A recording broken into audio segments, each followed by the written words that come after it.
Hello, and welcome to episode 2 of Dungeons and Dice Dragons. I'm your host, Justin Hayward. For those of you who tuned in last week, this is just going to be our weekly Dungeons and Dragons podcast, as well as for the new players.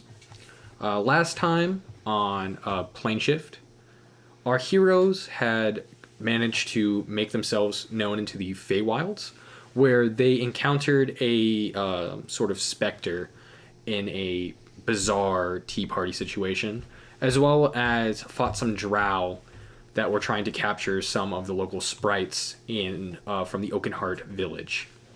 At the end of their sort of adventure, they partied with the sprites, as it were, before taking a long rest.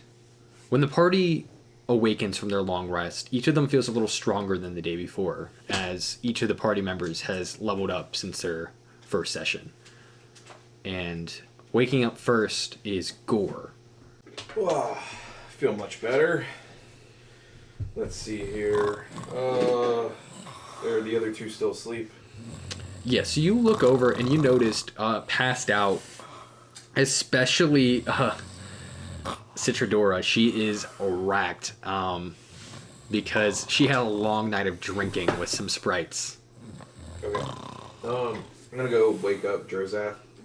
So Drozath is sort of crouched over in his little sleeping bag sort of situation. He has this book that he was trying to read the night before, still pinned to his chest, as you sort of slowly wake up. What time is it? Morning. Okay. So I don't know. based off of just sort of common knowledge, you think it's probably around 8 or 9 a.m. Okay. About 8 or 9 o'clock. Okay. What's the plan? Where are we going now? We wake up Citradora and decide Talk between... about it? Yeah. So, we'll go wake her up next. So trying to wake up Citradora. Citradora, go ahead and do a constitution check for me. 11. So you barely manage to wake up by they kind of shove you a couple times before you finally sort of wake up. You're sort of crouched, tucking your knees to kind of sit in this small space given your large stature.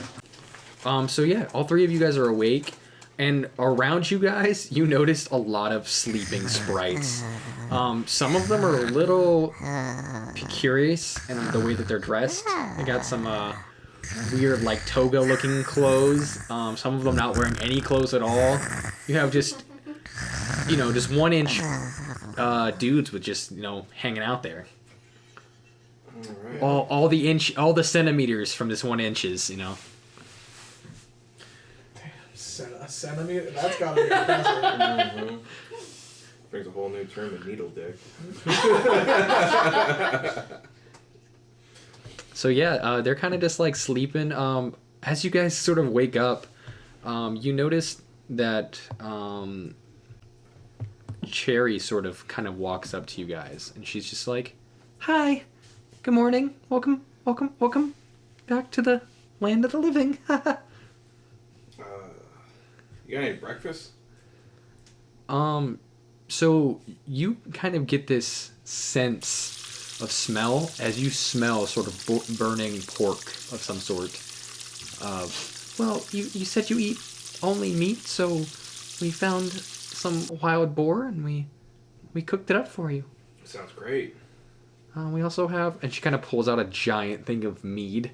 We also have some more mead. It's the last of the season's mead, but I'm sure you guys will enjoy it more than we did, as most of us are probably more drunk than we've ever been in our lives. That's fair. Yeah. I mean, I won't say no to pork and beer in the morning. Yeah. Yes, you guys kind of go in. There's not really a lot of places for you guys to stay, given the small stature of the Oakenheart village. So you kind of are just tucked into your spots as they pull up a sort of. It takes a whole team of them to pull in this sort of giant table, and they kind of plop in front of you guys. It's small in stature as you guys are given this sort of large portion of pork and sort of fresh eggs. And a giant thing of mead, or wine, depending on what they had. Eating breakfast. So we talked about going to either a port last time. Where in correlation are we to Everon? Everon, yes. So Everon, if you guys are looking on the map, Everon, you guys are still in the bottom portion of the map. So Weren't we going Down north here? though until we found the? mhm. Yeah, I just don't know where she took us. So off you to. guys are about midway on the Okay. Yeah. Black Forest. So what would be closer? To where you guys currently are, I'll go ahead and you guys talk to Cherry, and Cherry kind of points out where you guys are in relation to everything else. She kind of points out that you guys are this sort of X on the spot. So it seems like Everon is a lot closer, and it's close to the north of the forest line. So I would say it'd be better for us to go there. Then we go north where we don't have to worry about the darkness of the woods. Didn't they say elves were there though? Yeah, it's the Elven City. How accepting are elves of foreigners? Well, they get a lot of foreigners here, but I'm not gonna say that they like money more than they like people. So as long as you have money, you'll be fine. I'm not a high roller. I don't have a lot of money to throw around. Not a lot, but I mean, we're not like dirt poor going there. I mean, yeah, we have some gold, but I would just like to go there because how long would it take us to get there? Cherry kind of like thinks it through. Well, it's about 4 days flight for me, so that's probably about a day's travel for you guys. So 1 day travel through the dark. We get to avoid the dark and everything. I think that'd be the safer bet. If you guys are trying to travel to Port Village, you guys should know, outside of Black Forest on that side, it's why this sort of city's been around for or this village has been around for so long. They have a lot of this sort of, on the outside of the Black Forest, they have a whole bunch of mangroves that are very closely knit together. And it makes it really difficult to travel through that type of terrain, which is why the Port Village is where it's at. It's out of the way of a lot of things, but it's also well protected. A lot of the people who are there are kind of shady mortals who group together out of self-dedication, to life versus willingness to stay and fight within the Feywilds, as she kind of describes it. So Well, basically, it's a shady little shack place. okay. I say we try to go to Everon, Okay. see what's there. Yeah, it sounds like it's nicer people. It costs us a little bit more, but it sounds like a nicer group of people. If you guys are looking to go anywhere else, you can also go towards the plains. And in the plains, there's a lot of traveling centaurs. They're like sort of... they travel in these sort of like teepee style villages where they're constantly moving. They're like caravans. Like nomads? Yeah, they're the centaurs of this plain are basically the nomads, and so they're constantly moving throughout the plains for supplies. The centaurs, like mortals, they're generally pretty nice to mortals, but like everything else, they're willing to attack you. Also, the plains tend to draw in a lot more monsters, as well as the forest, but Yeah. So I'd rather get there, because then we can hop out quick from the forest and then make our way over to port. Be a longer travel overall, Yeah. but at least we're in the open, not so much in the trees where it gets Yeah. dark and we get arrows Ambushed raining a on bit, us. ambushed a bit, yeah. That was What do you think, Citradora? Sound good? Sounds good with me. Okay.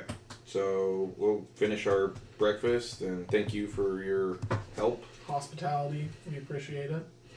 yeah. I mean, we did save you guys, but like, Yeah, I was gonna say you guys helped us out more than we helped you. I'm sure.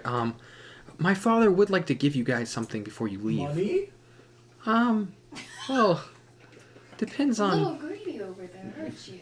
Not greedy. She just said we need money for the Elven Village. So if we could get more of it, we'd probably be in better shape when we arrive there. I really don't know. You'll have to talk to my father about that. She kind of like scurries off into the distance. Were you gonna try to talk to her? Yeah. Yet she just seems like she's very busy. So you might be able to talk to her before you guys leave. Attack of opportunity. Well, I just no. Pull the fly swat I just out. I'm gonna ask around for like the little their little village healer. Village healer? Yes. Sure. So just kind of like sitting there, you notice one of the sprites who's kind of, just centimeters hanging out, kind of wakes up, covers himself up with He's a got leaf. multiple centimeters. Ooh. Yeah, That is hung for a fairy.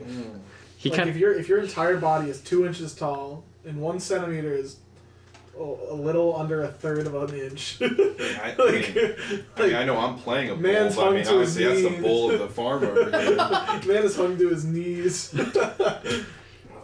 Yeah, he seems to be the sort of local stud, as it were. Alright. No. Oh gosh.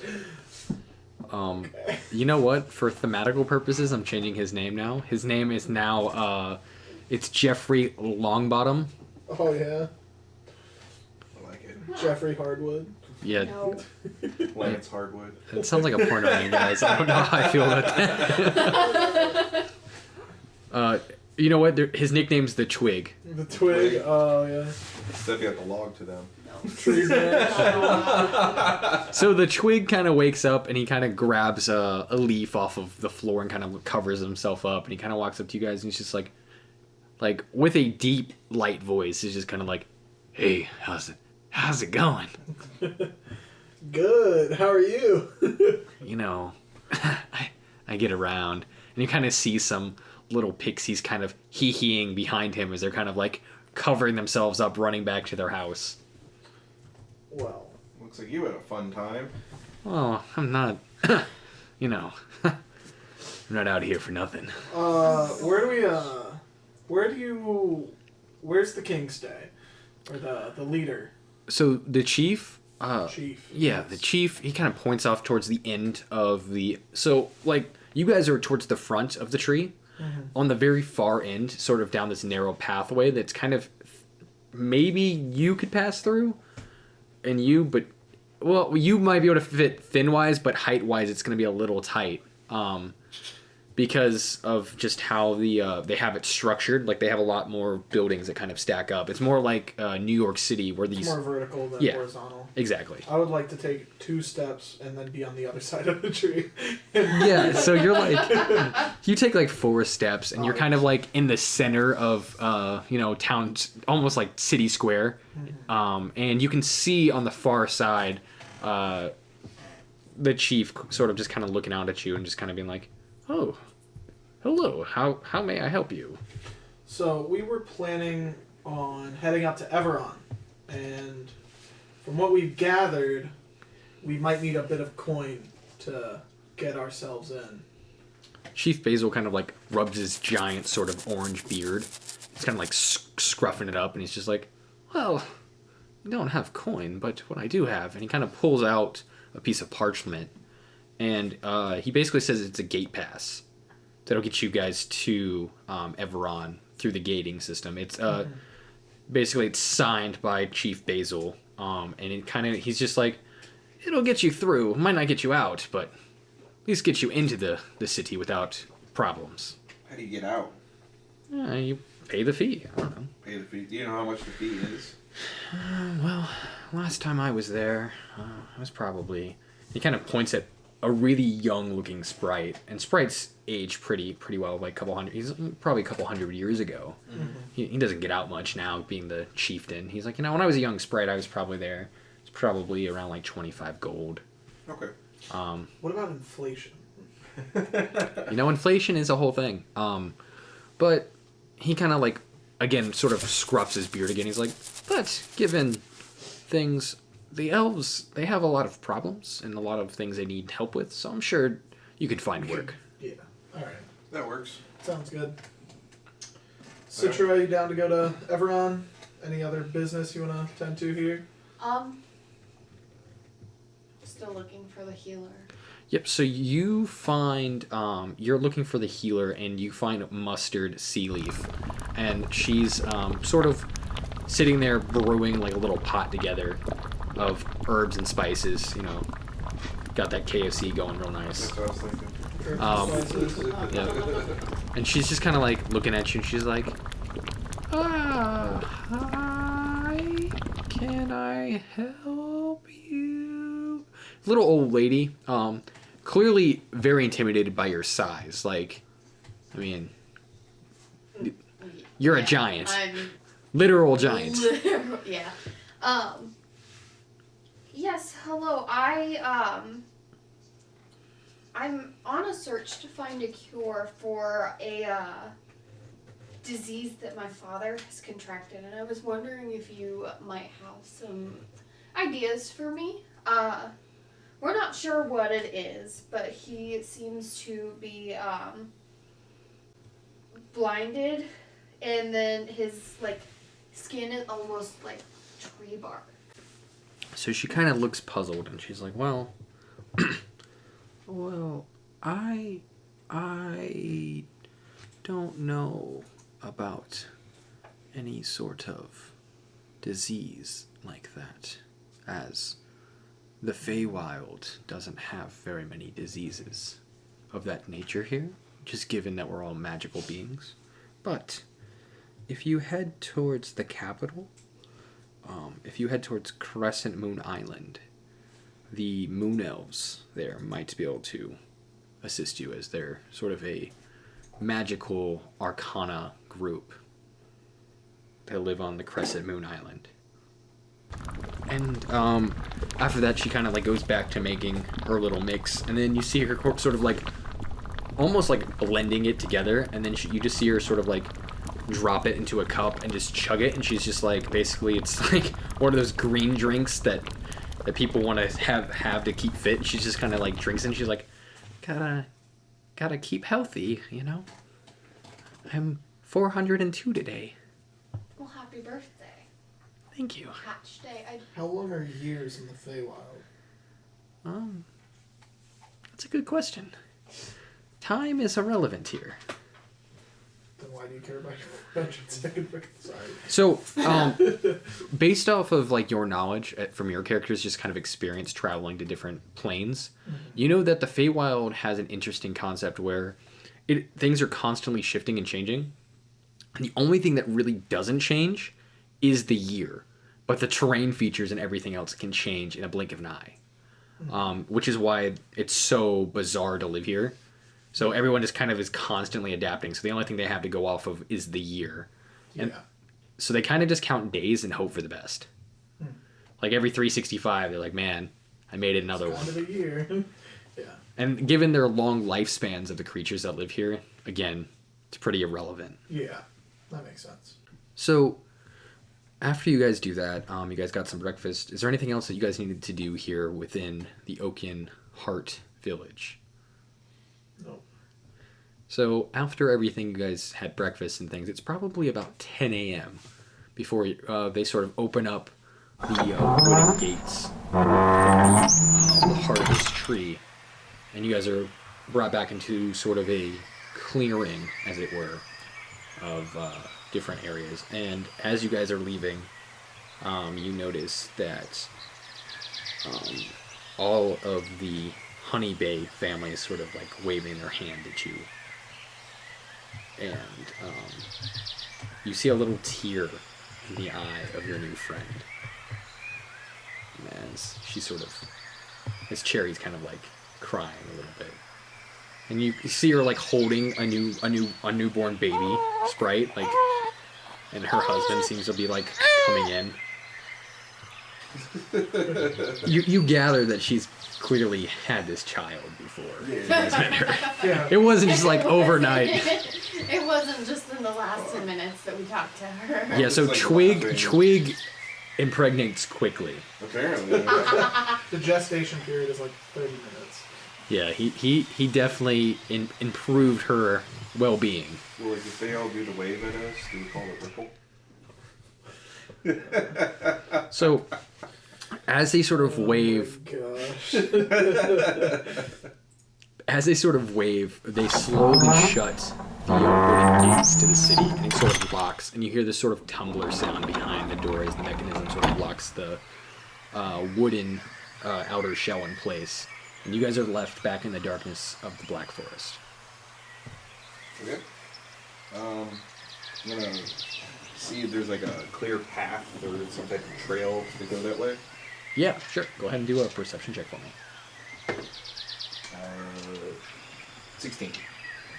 So yeah, you look around and you find the mushrooms that you found from earlier. Mm-hmm.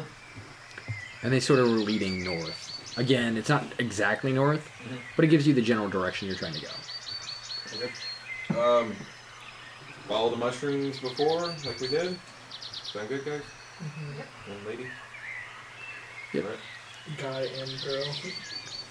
So you guys are traveling along this sort of mushroom path. Is anyone planning to leave the path at all? Nope.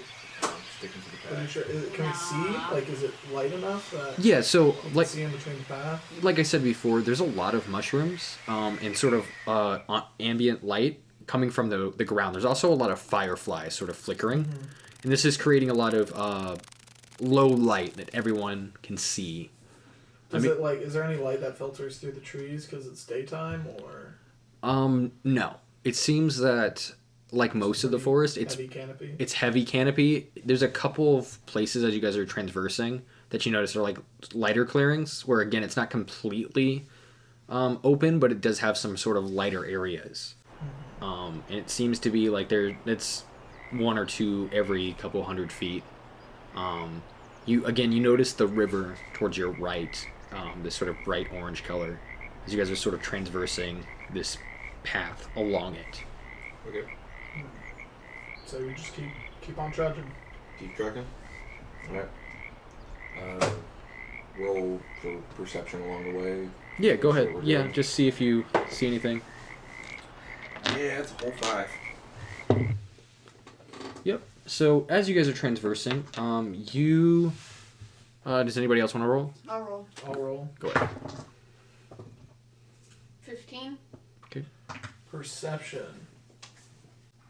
Whole 5. So both of you guys seem to be pretty distracted with the path, or whatever you would describe your characters to be distracted with. Yeah, I mean, just kind of daydreaming, walking, like just autopiloting. Thinking.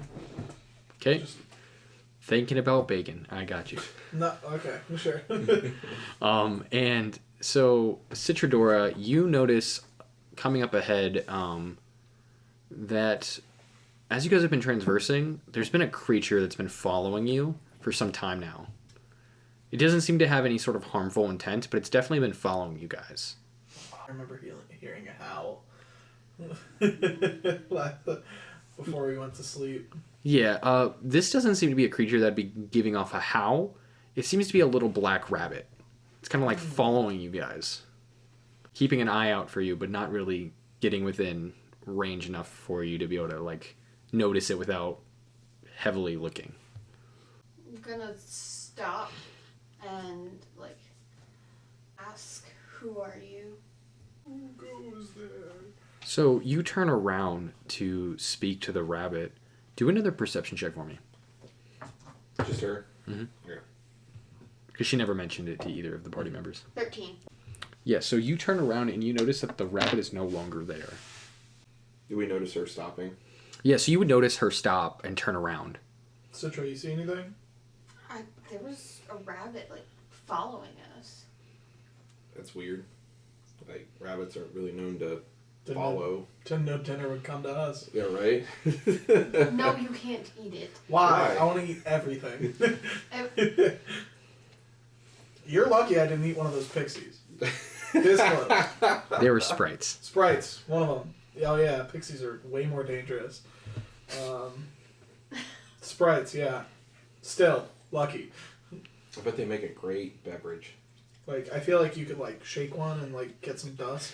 You know? You put a little lime in there, a little bit of lemon juice too. Yeah. Put it through a juicer. I mean, they all had juice sounding names, so I mean, no. How does cranberry taste? Jesus. All right, guys. Well, Caffeine free. All right, so yeah, you don't notice the rabbit that was following you. You just noticed, like I said, it was a sort of a black rabbit. Would you guys like to do anything else? I'm cool. Just Nope. keep going forward. Let's just go to Everon. All right, so as you guys transverse forward, While we're going, I'd like to like look out for like strange plants that I think might look interesting. sure, do a survival check for me. Survival? Yeah. 12. Yeah, so looking around, you notice a lot of plants that you've never seen before. They seem to have a lot of sort of weird colored berries and sort of things that you just were never experienced. They're sort of, again, sort of opposite color palettes of what you would expect. So instead of having given that the color of the physical leaves themselves are this sort of bluish red, the berries are yellow in color. So it creates like a very sort of offset where you can definitely tell where the berries are, even in this darkness. The thing that catches your eye the most is a plant off in the distance that seems to have a bright, sort of almost glowing seed in the center of it. It's sort of a large, open, like 5-palmed sort of plant, and it has sort of a dark purple coloring with just this single sort of almost like silhouetted, bright, shining sort of seed. Okay. Well, I'm going to like take some of those yellow berries and the leaves off of that plant, and I'm gonna go check out the glowing seed. Sure. So yeah, you managed to grab some of those. Do a nature check for me. A nature check. Yep. 15. Okay. So, yep, you managed to grab those without any.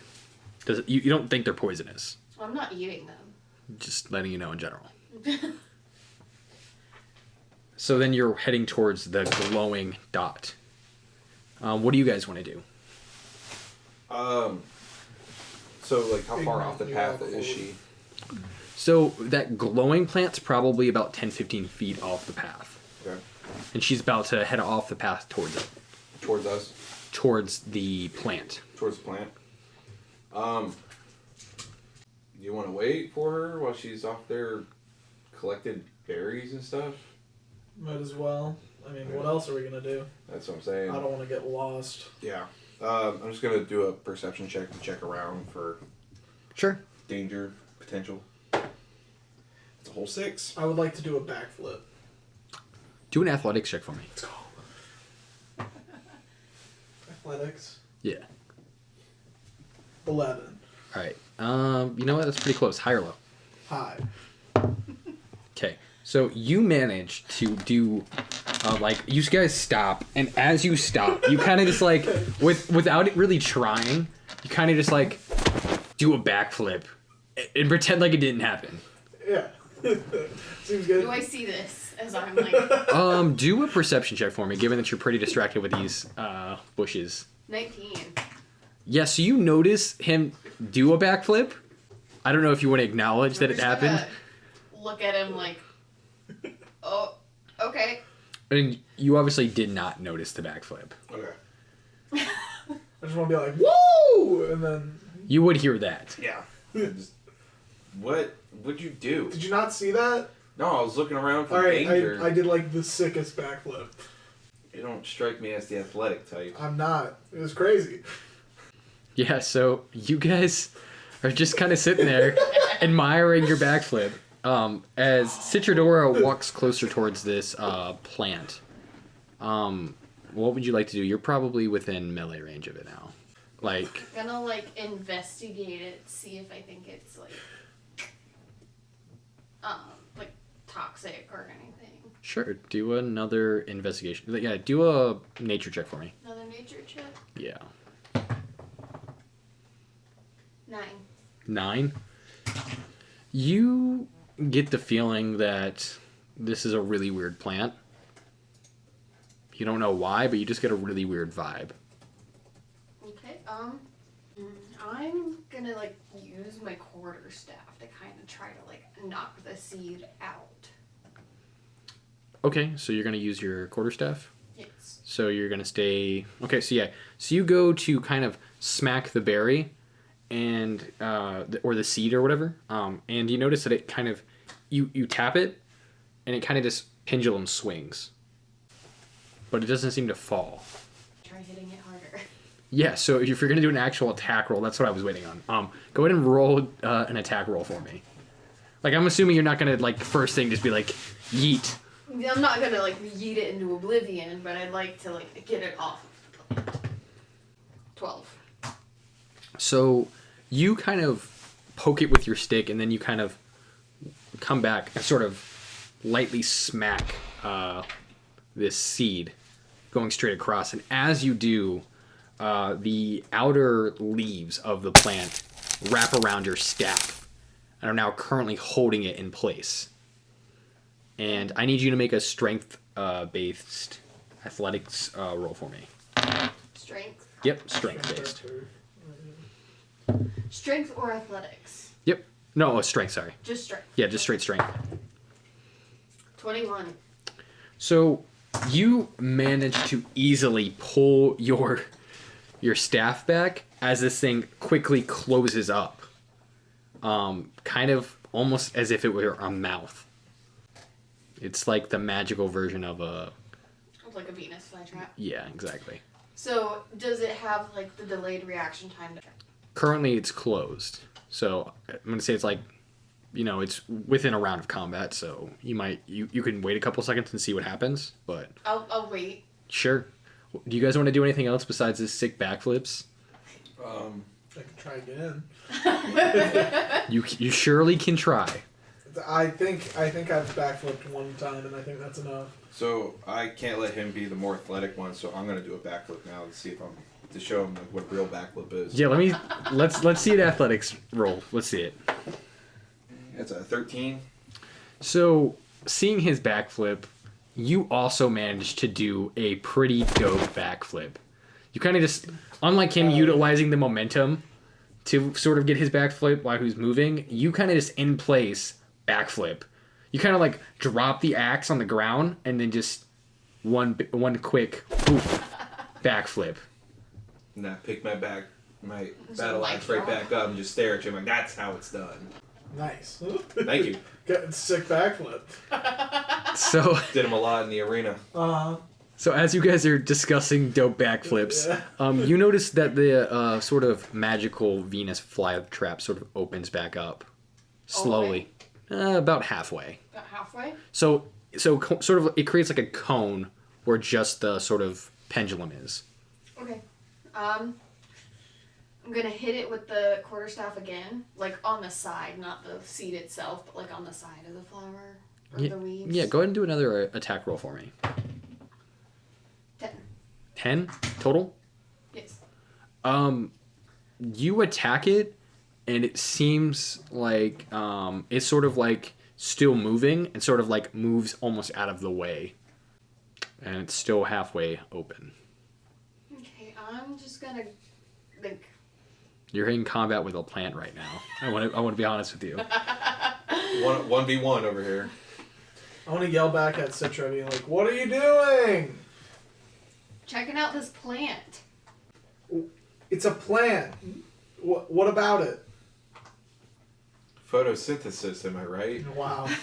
Yes. Because you, Gore, would know about photosynthesis. I heard the word before. Photosynthesize, am I right? So Where you take pictures of it? Yeah. I'm gonna like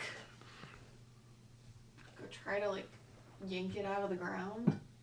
sure, do another strength roll for me. While she's doing that roll, you guys both roll perception checks for me. 8. 19. Dirty 20. Okay, so it's been a couple hours of walking at this point, and clearly you guys are bored. So yeah, you managed to notice the little rabbit pop back out from behind one of the bushes. You see a little black rabbit. He's kind of just looking at you guys doing backflips. just kind of nods to himself, like, yeah. Hell yeah, these backflips are sick. And yeah, so that's what you guys would notice. And back to, so what did you roll?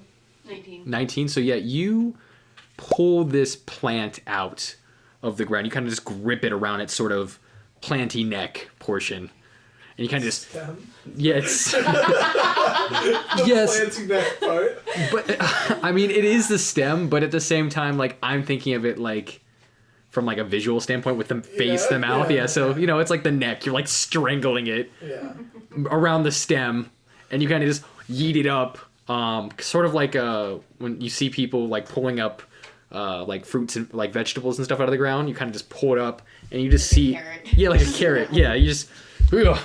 And in the roots, you notice sort of beating sort of a seed as it sort of just doop. That's Do, fucking do. weird. And the mouth itself opens up and starts to cry out. This sort of loud shrieking sound. And everyone go ahead and roll another perception check for me. I thought you were about to say initiative, and I was like, ooh. I got a 14. 9. 18. You're on fire today. 8. You speak to plants, right? I can speak to them, but I cannot understand them. I do not have speak to it, like... I have comprehend languages. Was it a language I can understand? Are you currently casting comprehend languages? No, but like after the first shriek, I could like, if I recognized it was a language, I could... You don't think it's try a to see what would language, it's happen more of just after. like a cry. Okay. So do we hear this crying thing? Yes, you hear the sort of loud shrieking sound. So I yell to her. I'm like, what the hell is that? What did you do to the plant? I pulled it out of the ground. Put it back. No. Or shut it up then. I start walking Is over it towards still the shrieking? plant. It is currently crying. I would like to walk back over towards the plant. Okay. So you are also heading off the path. Say, Gore, stay on the path, so we at least know where the path is. I'm going to utilize this time to pee.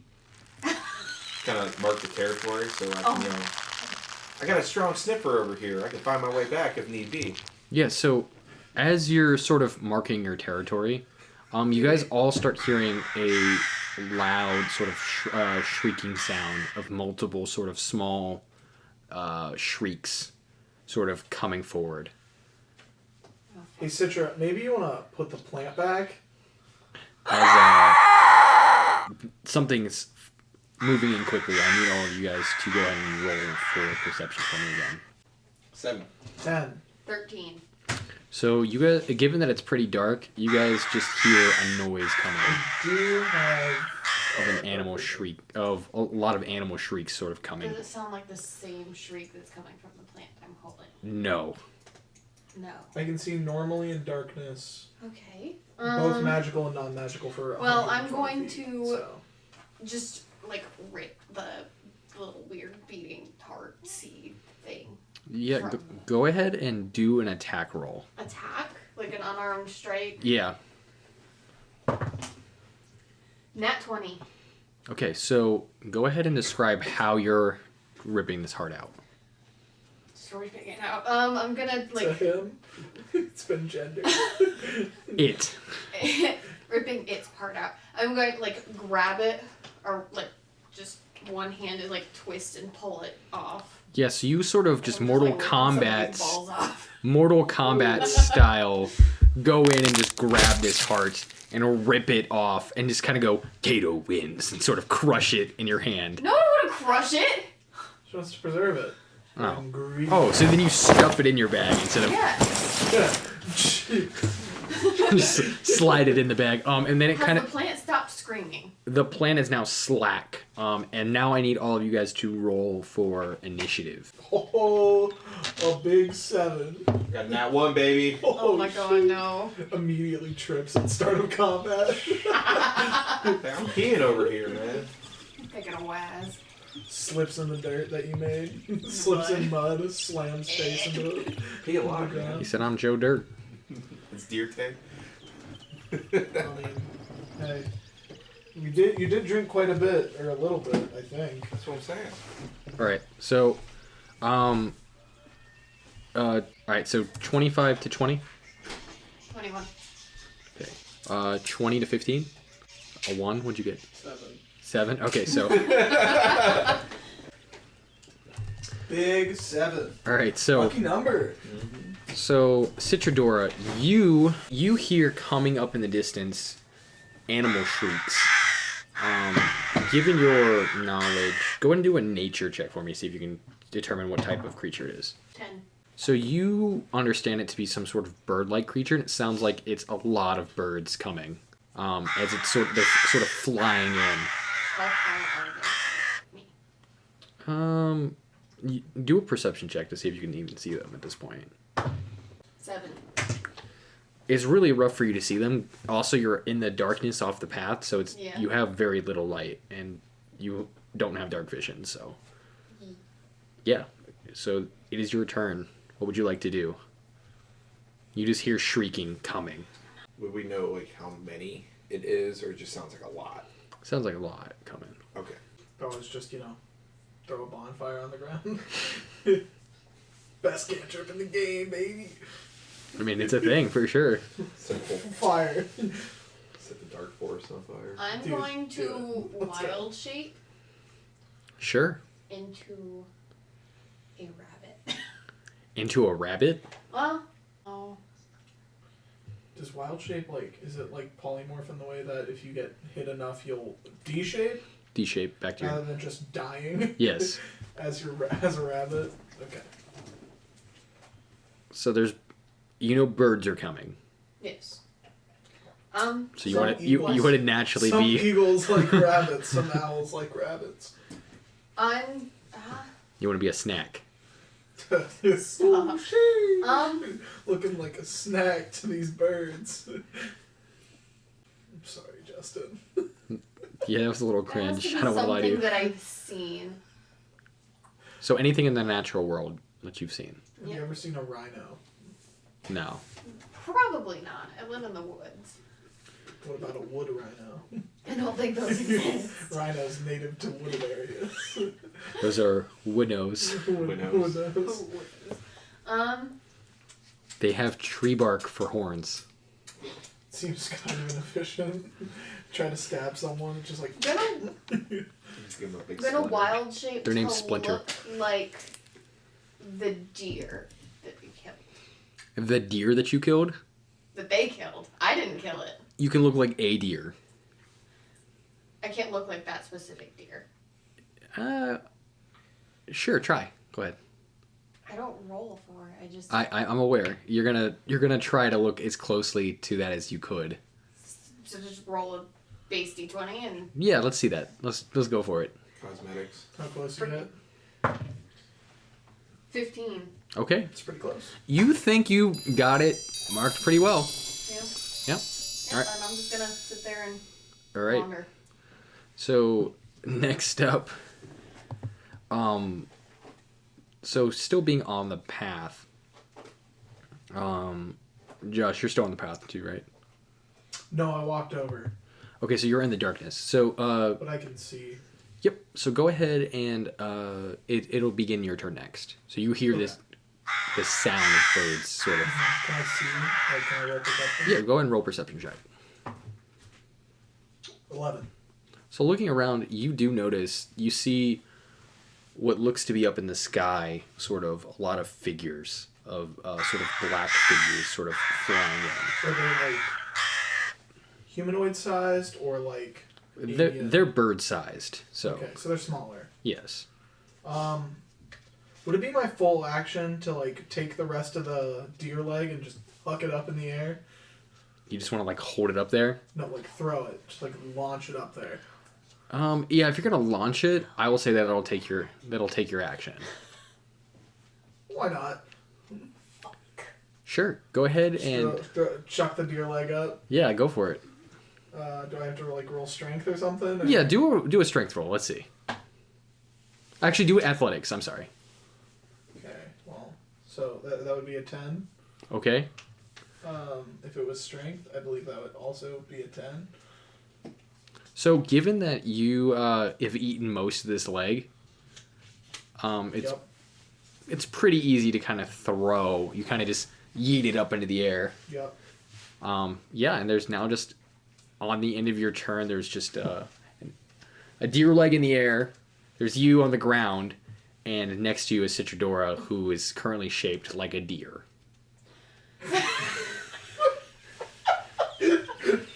Yes. All right, so A singular deer in the forest. Hey, just your brother died, I guess. There's only one. That they thought.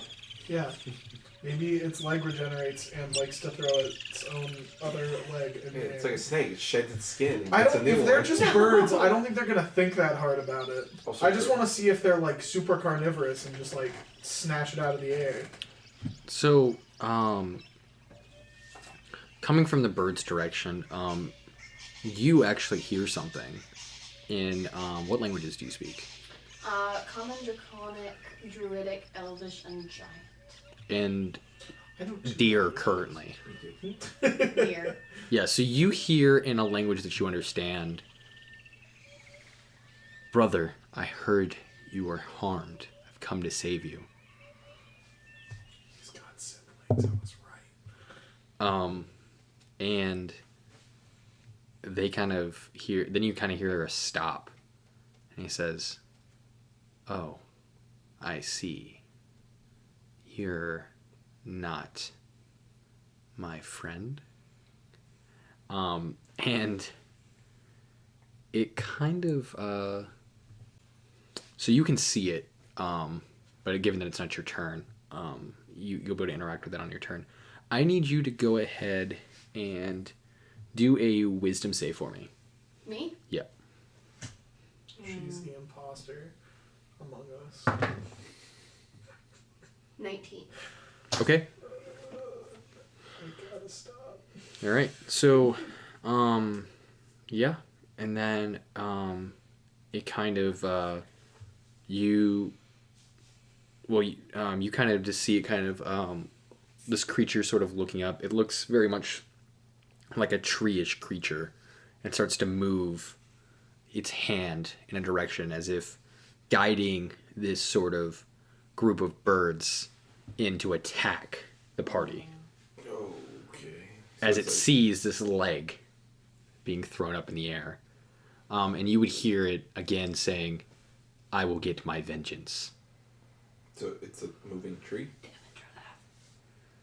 So, He's the one that killed the deer first. so, Just took a leg. yeah, when we get to your turn, you'll be able to You're both maybe implicated determine. in this. So, Okay.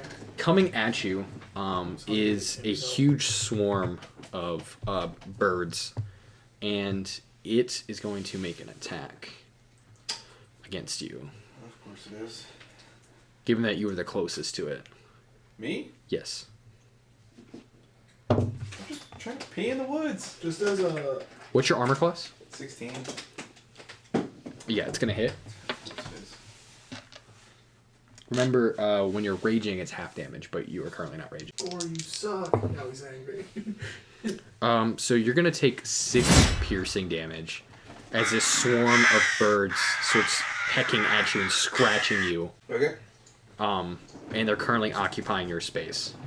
All right, so after the birds attack, it's gonna go ahead and go to Gore's turn. Okay. So I have all these birds on me. Yeah, they're flying above you. Like, they're not in striking range? They are within striking range. Alright, well, I'm going to attack the birds then. Sure, go ahead and try to attack the birds. Okay. Are you gonna get angry first? Perhaps? Yeah, I'm definitely going to rage while I attack these things. Yep, so you're gonna use your bonus action to rage. Yes. So we're going to rage. And then the bonus for the attack, that's not, like, to hit, correct? That's just what my damage is? It's what your damage is, yes. Okay. So I just roll 2 d12s instead of 1. Yep. Alright, that is a 16 to hit. That'll hit. And then 10 for damage. Okay, so yeah, you swinging. I'm take it you're swinging your great axe. Yes. So you swing it out and sort of slash through some of these birds. You sort of like slash through a few of them as they're kind of like, and sort of some of them fall down. You notice that they're crows, like ravens. Okay. Seems to be a swarm of them. A murder of crows. A murder of ravens. Crows are murder. Yeah. Murder crows. Episode 2. Cool. Bird murder. Well, it's like that's like the episode name, just bird murder. well, it's like one crow sitting next to another. You know what you call that? Yeah, murder of crows. Attempted murder. Would you like to move? If you do move, they will get attack of opportunity against you. No, because I use my bonus action to rage, Mm-hmm. and then I use my attack roll, so I can't ready an action or anything like that. So I'm just. You still have movement. I still have move, but I don't want to give them attack of opportunity, so I'm just kind of sitting there. I'm going to fight these birds off me. All right. Then I will pass my turn, and I use my rage, and I only get 2. Yes, I only have 2 rages. So. And my rage only has 1 turn, correct? Yep. Okay. No, it's Like until it gets back to me. it's 1 minute. Oh, it's 1 minute. Yes, it's 1 minute. So What is that again? The one that's like in front of me? That's the weird tree thing. that's the weird tree. Ah. So it's gonna go back up to the top to Citradora. So, do I know what the thing that was talking to me is? Do a perception check for me. Given that it's dark, you have disadvantage. Disadvantage? Yep, and it's distance. That's a D12. Perception? Mm-hmm. 12. So you have this sort of understanding that it's probably a dryad. I like wet ads. I will only picture Dryad of the Elysian Grove. Jolly Green Giant, what else? So what would you like to do with that knowledge? I'm gonna say I am a friend. I am a druid. So you're trying to speak to it? Yes. In what language are you trying to speak to it? I'm gonna use druidic. Okay. So it kind of like looks at you and kind of says, ha, then why murder the guardian of the forest? I did no such thing. And she kind of points at the deer leg, which was once her friend, and says, clearly one of us is a liar. Or neither of us Can is I- lying. It's was still her one- turn. It was one of the travelers that accompanies me. I do not associate with them outside of traveling with them. Well, you travel with them, so you shall die with them. Fuck you too, bitch. Well. Can I... it's whatever. I don't need to understand this. I'm just going to attack it either way. Yeah, you can try on your turn, just given how the turn orders go. I mean, I just don't really want to waste a spell slot on comprehend language.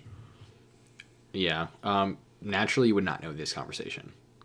Oh, No, this is even with not- comprehend language? Comprehend language, is it a bonus action? No, it's a spell. Yeah, so you would have to wait till your turn. So you would currently not know what they are saying. Because this conversation's happening before your initiative. Mm-hmm. Because it's happening on her turn. I'd have to cast it like pre-combat or during a turn. Exactly. Alright, well, as my bonus action, I will, drop the beast shape, the deer form. Because clearly that didn't work. And then, how far are the birds from me? 40. Yeah, Gore was peeing on the path, so he was kind of off on his own. So like six. I don't say think it like would've- 60-ish feet. I think you'd do it in front of us either way. Also true. Yeah, but you were kind of distracted, you know. Gotta get yourself going. Got a pregame. Pre-game to take a I had a big breakfast, you know. Wait till number 2 comes out. Gross. Just take a dump on the path. Freaking nasty. Looks like road apples from horses. Stop. This isn't that kind of campaign. I've It- never guys. heard it be described as that. No. I'm sorry, audience at home. We're up in the middle of Never nowhere. heard them called road apples. Cody's mom's gonna hear this one day and just shake her head in disappointment. She's the one who told me about road apples. All right, then for Cody's mom, this is just a shout out to you. Shed a tear of joy. And I am He listened. going to item interaction, pull out my short bow, and attempt to shoot one of the birds. Sure. So you're gonna try to shoot one of the birds. Yes. All right, go ahead and roll a attack roll for me. I'm just like imagining like a swarm of crows and just like Nat 20. get one of them. Yes. Okay, roll for damage. Line And remember, up it's just shoom, shoom, doubled. shoom. So max damage plus another die. Yeah, it's max damage plus another die. So it's max 9 plus other. So is the swarm or the murder of crows? Is it one entity, or 9. like does it have one hit point pool, or is it just like a million crows? That's a good question. That would be That would metagaming. not be known to me. Yes, Yeah. because that'd be metagaming. 14. Oh yeah. 14 total damage. Yeah. Okay, so given that you had a nat 20, and given the amount of damage you just did, describe how you are murdering this murder of crows. The whole thing. The whole thing. They all just twisted fate. Just they all lined up. They just, I guess, happened to like. Yeah, so you managed to do like the perfect wanted shot as you could sort of like crack back your bow and just shoots out, and you kind of just like shoot through all the birds at once, like guided missile, sort of just like Biggest collateral of all time. yeah, Yondu's arrow. You just kind of like whistle your way through all of these birds, and all the birds surrounding Gore are now sort of on the ground as this sort of cluster is now destroyed. It's like a bird kebab. Oh, also, a group of ravens is called an unkindness or a treachery. So the episode title should be Treachery. Treachery. All right, I have it in here, so when I go back and do the edits, I'll make sure that I title it People will so. be so confused until they're just like, yeah, birds, I guess. I mean, think about episode 1 where it's reverse cage match. That's such a weird name. Like that is such a meta name. Like if you don't know what's going down in the dark, you know you. Hey man, I still like the episode to be named Road Apples. We might 50-50 it at this point. We'll see. Treachery and road Flip a apples. All right, First so Road Apples. you managed to do that. Yeah, you took out. So these guys are going? Yeah, Cool. Thank you. All right. you. Yeah, so that'll end your turn. Yep. And well, no, crap. I already used my bonus action. Yep. Shit. Unless you want to move. Hmm. All right. Next up, Drozath. So you just see So, the. can I tell the dryad is like a dryad? Yeah, given that you have dark vision, you could tell. I like to create a bonfire where it's standing. Considering dryads are probably made out of wood. Okay, so Like how an does effective- how does it read for bonfire? Create bonfire. You create a bonfire on the ground that you can see within range. Until the spell ends, the magic bonfire fills a 5-foot cube. Any creature in the bonfire space, when you cast a spell, must succeed on a dexterity saving throw, or take 1d8 fire damage. A creature must also make the saving throw when it moves into the bonfire space for the first time on a turn or ends its turn there. Bonfire ignites flammable objects in its area that aren't being worn or carried. And then it increases the higher level I am. But it is a dex save of 13. Dex save of 13. All right, so I'm gonna go ahead and roll that real quick. And then if he doesn't move, he'll have to make another dex save at end of turn. Okay, so he fails his dex save. So it does 1d8 fire damage. Yep. 8. Yeah, that's a thing. Yeah, buddy. And hopefully it's made out of wood, so... So you get a little bit. So as you sort of create bonfire where it's standing, you sort of smell sort of like a pine needle smell as this sort of dryad starts getting roasted in its spot. You seem to be roasting chestnuts on on an open fire. Yeah. Seems to be your theme. Yep. Yeah. And then if it doesn't move, if it ends its turn in the fire, it's gonna have to make another saving throw. Okay. Awesome. Chris Kringle, meet Krispy Kringle. And then it's concentration for up to a minute, so Cool. 10 rounds. Yep. All right. So are you doing anything else? I'll move like back towards the path. Sure. So So go ahead and. is it like half movement because I did a full action, or just? No, you have your full movement. All right, we'll just sort of run over here. Yeah. Get like right there. All right. You moved past it. I Make sure guess. you're not I mean, moving through its where was range. I? You were here. Here. So like, yeah, I would be Yep. giving it an attack of opportunity. Yep. So it's gonna go and try to attack you. Armor class. 14. Yeah, that's gonna hit. Okay. And it's going to do. It's gonna deal 1 point of damage to you Ouch. as it smacks you with its sort of staff. Okay. All right, and that's gonna end your turn. Yep. All right. So on its turn, the Dryad is suddenly going to disappear into this tree. Whoop. Sort of just walk straight into the tree Okay. and Can we disappears. put anything? Like, can we mark where the bonfire is? Because if anything crosses through it, it also has to make a death save.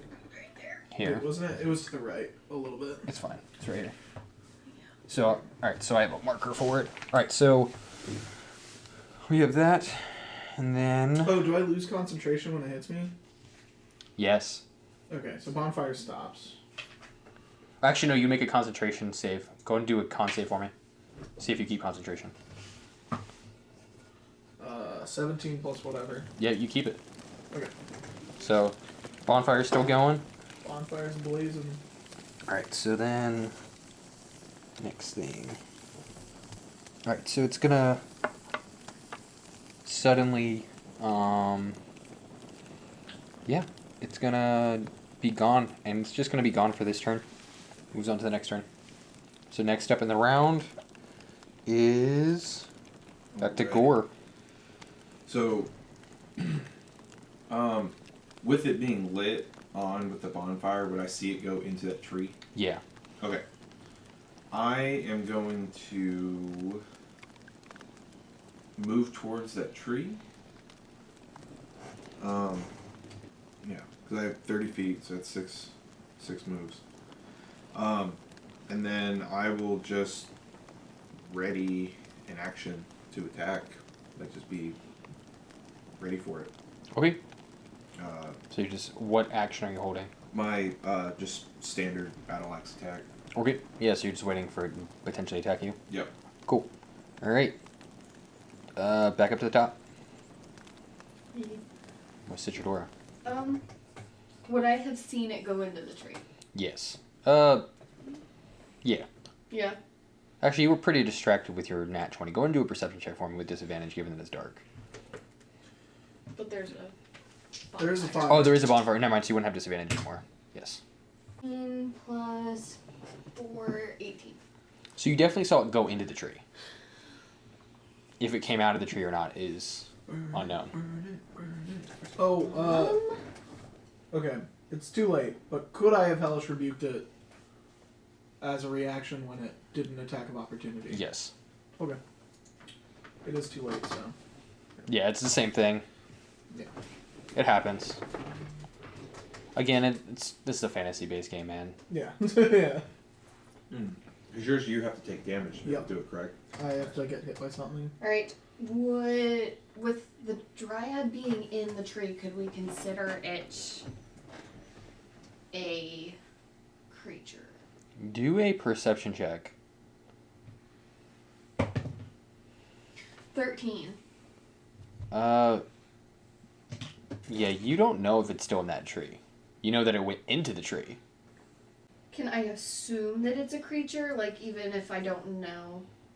Because, like, the spell I'm trying to use specifically says creature.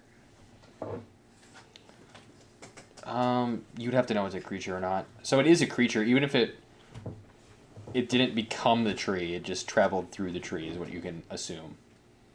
So it used it as like a movement. In the tree. Just use the tree as a place of movement, similar to like Misty Step. That's my answer. So we no longer see it. That's what Yes. that's what I'm It referring would to. be hidden. Yes. So I can't just use it on the... Like, I was just gonna... Like, can I use it on the tree? No, you can't just use it on the tree. Okay, well... Like I said, you can't see it. That's all I can tell you. Alright, so I am going to cast Guidance on myself. Mm-hmm. And then I am going to... As a bonus action, use... my Hidden Step. And then I'm gonna move towards the path while I'm invisible. So it's like here, Mm-hmm. here. 1, 2, 3, 4, 5, 6. Okay. All right. That'll end your turn. Next up, Drozath. I would like to, can I move back over towards the tree and then cast Burning Hands on the tree? Burning Hands on the tree? Yeah. How does Burning Hands read? As you hold your hands with thumbs touching and fingers spread, a thin sheet of flame shoots forth from your outstretched fingertips. Each creature in a 15-foot cone must make a dexterity saving throw. Creature takes 3d6 fire damage on a failed save, or half as much damage on a successful one. The fire ignites any flammable objects in the area that aren't being warden carried. Okay. Actually, would the tree be on fire with a bonfire next to it? No. Because is it not considered flammable? It's not in the bonfire. It's not in the bonfire because the tree's limbs are high enough up. The only problem is that how far is the spell radius on your Burning Hands? 15 feet. It's 15 feet away. Which means It's a you have to 15-foot move. cone. Yeah, so you'd have to get closer, and then Yeah, I was saying I move up to it. and then you also have to worry about Gore. So just remember whenever you're utilizing your spell that he's still within your range. Yeah, so I'd go like And then 1, 2, 3, 4, 5, and then like a cone this way. Yep, and then as you do that, your bonfire will disappear because you're using a new spell, and your So I'm concentration will be dropping less. concentration. Yeah, Yep. yeah. All right, so go ahead and roll. That's fine. Do a perception check for me as you're moving. 8. 8. Yep. Did things. It's a tree. It is definitely a tree. Alright, and then Burning Hands. Anything in range has to make a dex save of 13. Yep. So go ahead and roll. And then I roll 3d6 fire. 12. 12 fire damage. 12 fire damage to the tree. So the tree itself is on fire. And you said anything. So you hear a lot of burning squirrels and birds in this tree as you're just roasting all the animals that live in this tree and call it a home. Dude, we're roasting That's not chestnuts. my fault. The dryad went in there. That's his fault. He put those squirrels and birds in danger. Alright, is that going to end your turn? Yeah, sounds good. Okay. Is the tree on fire at this point? The tree is definitely on fire. Does anything, is there any,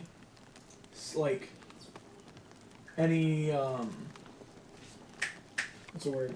Indication that the dryad is, feeling it at all? No? You don't think that the dryad is there anymore. Where is it? Did it just, vanish?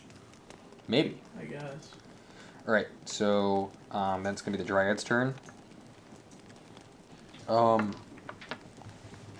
Gore, go ahead and do a wisdom save for me. Wisdom? Yeah. We all know Gore is known for his wisdom. You know, He's Gore the Wise. His massive brain. 19. Okay. Damn, I was right. Yeah. My brain's not the only massive organ on me. So, Skin. My horns.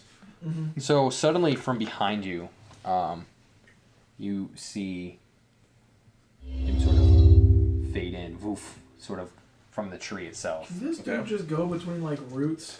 It's kind of unfair, but I mean, it makes sense. I'm just saying that's really strong and going to be really difficult to deal with. Yeah, and then it's gonna go ahead and go back into this tree. Does he get an attack of opportunity? Yep, you are gonna get an attack of opportunity as it tries to pop back out. So I'm still raging. Yep. That would be a 19 to hit. Yep. And I rolled 12. 12? Yeah, so you managed to do a really big smack. Like, you basically took your two-handed axe and sort of cut into this tree as if you are, you almost cut all the way through him. Like, as if you were a lumberjack taking down a tree for Hell yeah. your summer home. Yep. And it manages to sort of slide back in, and you guys wait several minutes, and it seems as if wherever this thing went, it bolted. It said, "Nah, fam, I ain't." Yeah. And that's gonna end. Retreated. Yes, retreated. Is that a word? Yeah, but it's retreated. Yeah, because it's a tree. I And it get it. retreated. Yeah. And that's gonna end your guys' combat. All right. Yeah. Oh man, Well, another I'm day, another family of dead squirrels. So there's a whole bunch of just roasted squirrels, sort of just Okay. like popping off this Falling tree. out of the Yeah, tree. can we like pick them up for Yeah. like, food Yeah. resources? There's also dead birds. Let's go. All I'm right. going to You like come- burnt things. I like raw things. Well, I want some of these squirrels Well, because birds yeah. don't eat. So good. you take the squirrels. I'll eat the birds. Sounds great. All right. I'm going to collect the rest of that plant that's just kind of... That Yeah. you ripped the soul out of. So you managed to grab the sort of I just want the seed and like 2 of the leaves. yep, you managed to grab those things. Right? The plant's name is, I don't know, magical Venus flytrap. Magical Venus flytrap. It's like you're an ivory It's poacher. stinky. Just like murder this entire plant and just like take 2 leaves and leave. Okay. Magical. Golly. All right, so you guys have done the thing. So what's next on the agenda? To Everon. What time of day is it now? It It was pretty quick combat. Yeah, We had already been walking for a few hours, so it's probably close to like 1-2 o'clock. Okay. we could take a short rest. I'm okay. And speaking of short rest, we're actually going to go ahead and take a small break.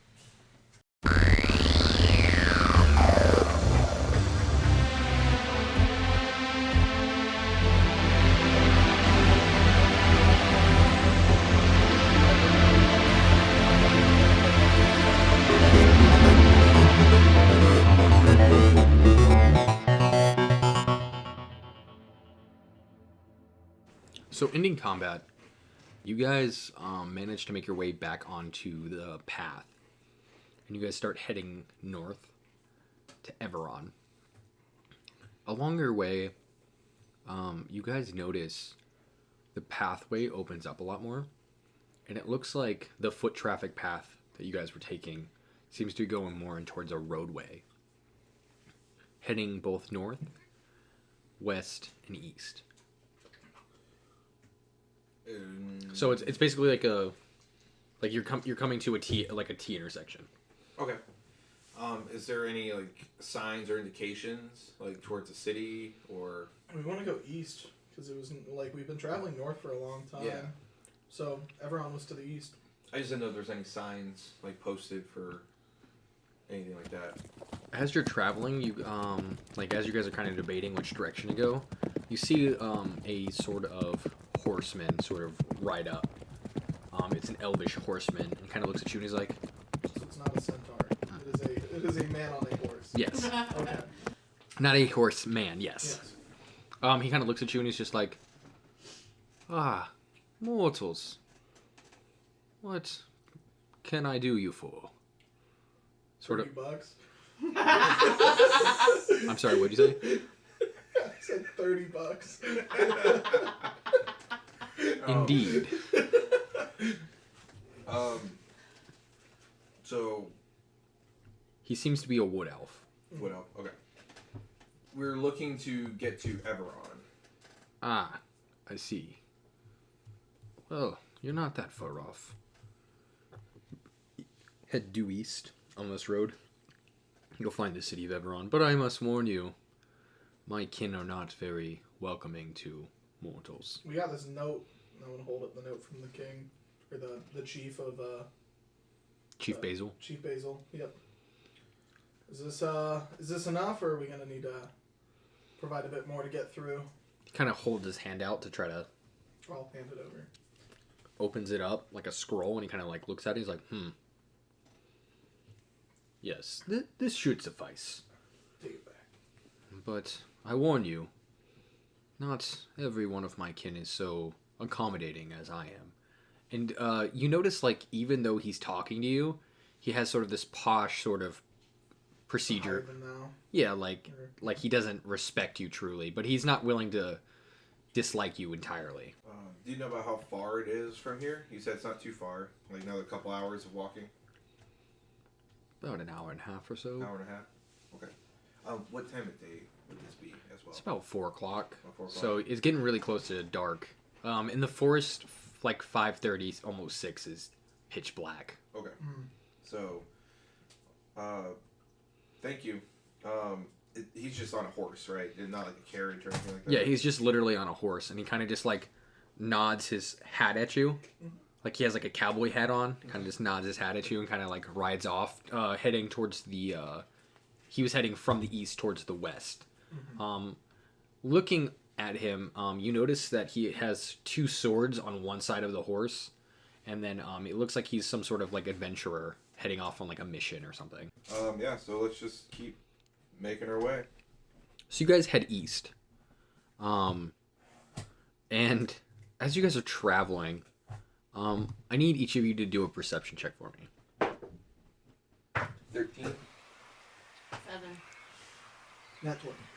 Okay, so you two, as you guys are traveling, you notice that you're not really seeing anything that would give you the idea of a city. Given that you guys are looking straight down this path, like there's no indication of a city anywhere. But with your nat 20, Joseph, you kind of look up, and in the distance you see giant structural systems of these sort of tree houses, probably almost 150 feet up in the air. And these sort of very, very large trees, where like the trees you guys had seen are like 20, 30 feet. These are much bigger trees. As you see the outer exterior of Everon, the city of the trees. Okay. Guys, I think we need to look up. Oh, wow. Gonna look up. So looking up, you both see, just barely, given that you guys don't have dark vision and it's getting pretty dark, you see just the outer edge of what you can presume to be some sort of structural housing. Okay. Where is this gate system? Can I like roll perception to see if I can find the gate system? Or... Given that you got a nat 20, I'll say that you see off in the distance a sort of makeshift ladder off on like the right near a tree. At the bottom there seems to be like a single elf, kind of probably like the 20-30 foot mark of the trees, and he's kind of just like perched up with his back up against one of the walls. He has a whole thing of sort of arrows and a bow. He has this sort of long straw hat kind of narrowed down over his head, over his face, kind of like pressed down as he's like keeping watch of this entranceway. Okay. Guys, are we just gonna try to go in, or? I mean, let's just walk, non-threatening. Yeah. You know? We have the pass. Yeah, but I mean, it's an archer, so I mean, you know what I mean? Like Don't really want to take risks if you don't have to. Or So try our best to appear non-threatening. Sure. So how do you want to approach him? Just Like, are you guys? Is one person gonna go up? All of you gonna go up? What do you want to do? go up. I'll go up first and try to talk to him and say like, Hey, we're coming from Oakenheart. The chief there was telling us that you guys might need some help over here, and we are here to help. So, are you like shouting this out? How are you? I'm like walking up and just kind of talking to him. Because again, he's like 30 feet up. Yeah, I'll yell up to him, just be like, "Hey, we're here to help. We're coming from Oakenheart. We got this pass." As you say that, go ahead and do another perception check for me. It's all 3. Okay, both of you guys do it one as well. 10. 12. So as he says, we have this pass, and he holds up the pass. You both look up, and you notice right above you, it's 2 more archers who have their bows drawn to take you out in an instant. As the one who had his sort of hat down and was giving this sort of fake gaze sort of holds his hand up. They both sort of uncock their arrows, and he's like, "Well, it's been a while since we've had anyone from Oakenheart. All right, let me see this pass." I'll climb up the ladder. Well, he kind of just slides down this sort of makeshift grappling hook. Mm-hmm. Just kind of slides down, sort of very and then he kind of grabs it, opens it up, hands it back to you. Yep. All right. Welcome to Everon. Afraid your kind's not going to do very well here. Hope you have lots. And he kind of, as he says that, he kind of pulls out a makeshift grappling hook gun, shoots it up back into the trees, and kind of Batman's his way back into the tree line. And he drops a ladder, and this ladder goes from the 100 feet mark all the way back down to you guys to climb up. So climb the ladder, I guess? Mm-hmm. Yep. So I need each of you guys to do a athletics check on the ladder for me. 14. Athletics or acrobatics? Athletics. Athletics. So it'd be a 14. Okay. 23. 14. Okay. Who's going first? Me. I mean, I was already up there, but Sure. Yep. you can. Yeah. I guess if you push ahead. Yeah. So she kind of climbs over you with her. Oh, well, Just I apologize for those in the audience. Citradoris is by the they them pronouns, so they use their large arms to sort of extend past you and sort of pull themselves up. Okay. It's 7 foot 6 of me. Yeah, all 7 feet, almost 8 feet not of even it. that much. I'm what, 6'3"? Yeah, but it's Still a full The foot Rock- taller than you. it's like the Rock next to Shaq. You're a big dude, but you look small in comparison. Yeah. You're just stocky, right? Sure. All right, so you guys managed to all easily climb up this 100-foot rope, sort of ladder, and as you guys get up to the 100-foot mark, you notice there is sort of a basket, with a pulley system, and there's another sort of guard there with another bow. They kind of look at you, see the paper that you have in your hand as you were holding it, and they kind of nod, and you guys sort of get onto these sort of makeshift elevator, and they hit the lever, and you guys get pulled up to the next 100 feet mark, where you guys are in the bottom of the Everon City of Trees. Alright, So looking around, you guys... Yeah, so the first thing you guys notice looking around is there's several different small shops. You guys came in on what is called the right side of this sort of city, given that you guys came from the east entrance. And you guys are... go ahead and do a perception check for me. Cool. So, you two... Honestly, you're pretty well, I mean, you can describe what your character would be distracted by. Looking around, just kind of in awe of this much structure built out of living material. Yeah. So again, these trees, and you look up, and there's still more. There's hundreds of feet more of Everon. Everon continues to go up higher. Are we at the top of the tree line? Like, can we see like better sunlight up here, or? You're at the lowest point of Everon, which is further. So, like, you can look out and you can see past the majority of the trees that you guys probably came from before. This is definitely the thickest part of the forest. Okay. What are the light sources? So looking around, you notice a lot of sort of makeshift light sources, like non-flammable light sources. So you see a lot of the mushrooms that you guys found on the ground. There's like mushroom caps, sort of like cut into places. There's also jars full of fireflies, just kind of like clamped up, as it's obviously really dark right now. So there's just sort of lanterns sort of hanging every 10 to 15 feet of these fireflies. That's cool. The bioluminescent sort of city. Yeah. I would assume they have some sort of fire protection. But best not to test that. Best not to cause a fire. Probably. Or we could do the exact opposite. Or we know. So you guys managed to find off towards your, like, you guys came off from the lift on the right, taking an immediate left and looking off towards the right. You see a big sign for lodging, which is called the Mossy Marsh, as well as a tavern sign, sort of like in Elvish, for those of you who speak Elven, sort of off, pointing forward. Most of the signs are going to be in Elvish, so if you don't speak I Elven. have no idea. Yeah.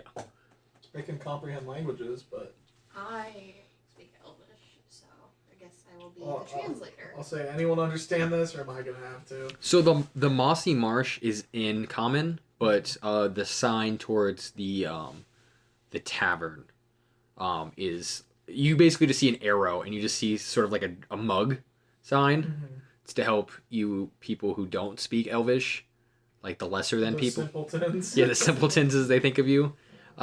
They have like arrows. Beer this way. You do notice that you guys are not the only mortals sitting around in Everon. Like, you guys are walking around and you notice there are several other mortal beings. Amongst them are some Genasi, the Elvish people, and it looks like some other mortal races, like there's like a few dwarves, sort of transversing, as well as like some halflings and stuff. They seem like other adventurers who got trapped here. But the native races seem to be more of the Elvish and the Genasi. With the Genasi, is it like one particular element, or is it kind of like a mix of all of them? You mostly see Earth Genasi around here. Okay. Seems to be the more common type. But like all four are. Most likely in this world, yes. You get the sense that the four elements of the Genasi are within the realm. They just hold different roles within society. Yeah. I just want to make sure if it was like, you know, like a water tribal or fire tribal. Yeah. These are all just Earth Genasi. Okay. There are a few other elemental ones, but again, they seem to be like very specific. Yeah. So, what would you guys like to do with the knowledge of the lodging and the tavern? Are we still with the guy that let us in? No, they did not leave their post. Okay. Are there any like magical shops or So, anything Would say I distinctly magical? because it's we're late at night. Yeah. Or getting late. I would rather us just get into some lodging than go look Didn't you at say the there's like shops. 5? Yeah. But I just want to get set up for Yeah, lodging for just the set up. night. Yeah, that makes sense. so Yeah, we could go to the inn. So heading towards the end, you guys walk up, and you kind of get stopped at the door, as like basically the Elvish bouncer is like, I don't think that you belong here, and you hear a noise from the back, like a woman's voice being like, "No, let them in, let them in, let them in," and so this sort of large, sort of Elvish man kind of sighs. He has a huge scar through his eye, and sort of like an eye patch. Like blinded in one eye. Yeah, and he kind of just nods, and he has a sort of like a giant like cleaver on his back. Kind of moves to the side. She's like, sorry, I'm afraid it's hard to find good help these days. He's a great man, Brutus, but Brutus is, well, a brute. Welcome to the Mossy Marsh. I'm Violin. Franny. How do you spell that? Violen. And then her last name is Franny. It's Freani. And she sort of has this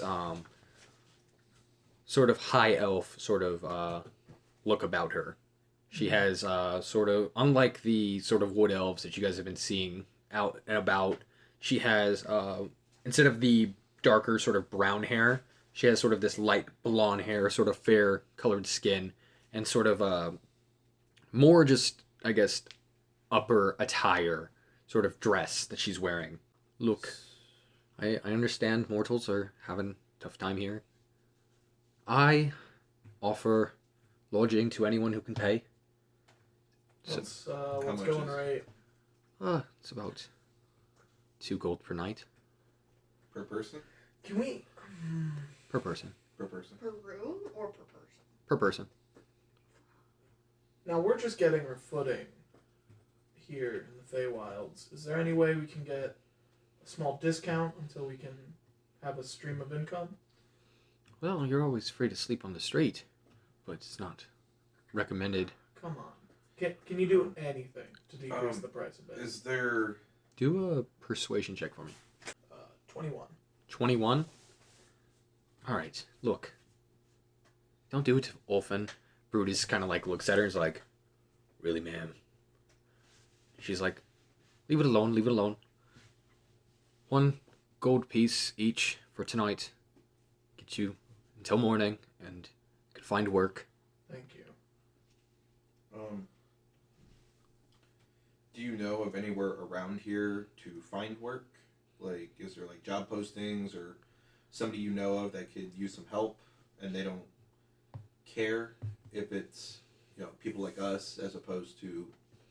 There's always work to be had. You could head towards Market Square in the morning. There's a man by Blight Caravan. He tends to run the local job posting boards. Now, you say a lot of mortals get stuck here, so it's a very common thing. Yes. Your kind tend to come here off the whims of other people, and Is there a well-known way to leave the Feywilds and return to, let's say, the material plane, or any other plane? well, if you're just trying to go to any plane, there's definitely a lot of portals around the Feywilds that open up to any plane.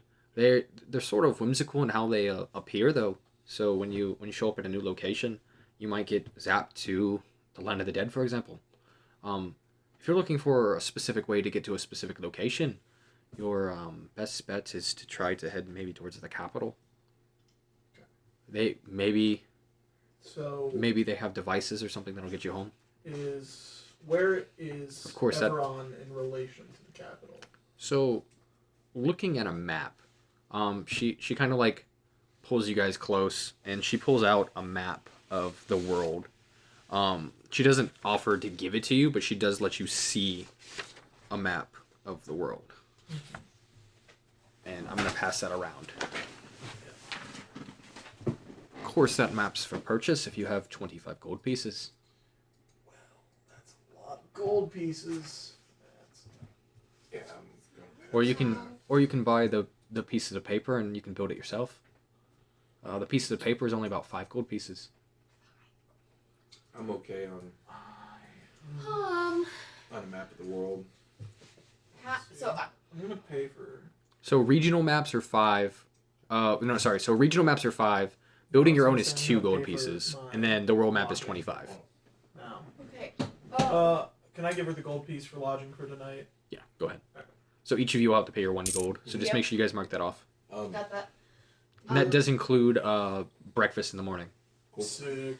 So Since I do have the entertainer background, like, am I able to, like, possibly do something to, like... Yeah, how do you want to entertain her? I need to know... Well, I mean, like, so being... So, like, being, like, gladiator background, you know, I can either retell stories, or I can, you know, just do a bunch of acrobatic stuff, or, you know, like, if people, like, want to see, like... how would you do it? It really just depends on what type of... what her client's like, you know? Do a perception check of her. Of her? Yeah, because you're trying to convince her to let you stay for free. 17.